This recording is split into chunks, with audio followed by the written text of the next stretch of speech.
உள்ளூராட்சி சபை தேர்தல்களுக்கான தபால் மூல வாக்களிப்பு இன்று ஆரம்பம். மட்டக்களப்பு மாவட்டத்தில் அமைதியான முறையில் வாக்களிப்பு. இனி விரிவான செய்திகள்.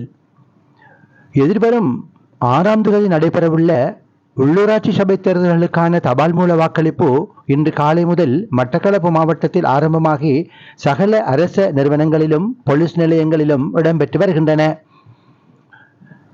மட்டக்களப்பு சிறைச்சாலை, மட்டக்களப்பு தலைமையக போலீஸ் நிலையம், காத்தான்குடி போலீஸ் நிலையம் உட்பட பல அரச நிறுவனங்களில் வாக்களிப்பு சுமூகமாக இடம்பெற்று வருகிறது.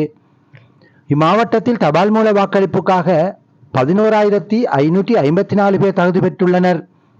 கல்குடா, மட்டக்களப்பு, பட்டிருப்பு ஆகிய தேர்தல் தொகுதிகளில் வாக்களிப்பு இடம்பெறுவதாக மட்டக்களப்பு மாவட்ட தெரிவத்தாட்சி அதிகாரியும் மாவட்ட அரசாங்க அதிபருமான திருமதி ஜே முரளிதரன் பாரவலம் செய்தி பிரிவுக்கு தெரிவித்தார்.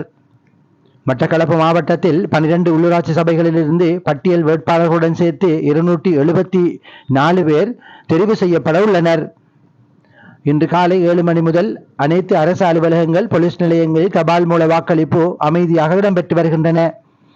6000க்கும் மேற்பட்ட அரச ஊழியர்கள் தேர்தல் கடமைகளுக்காக அமர்த்தப்பட்டுள்ளனர்.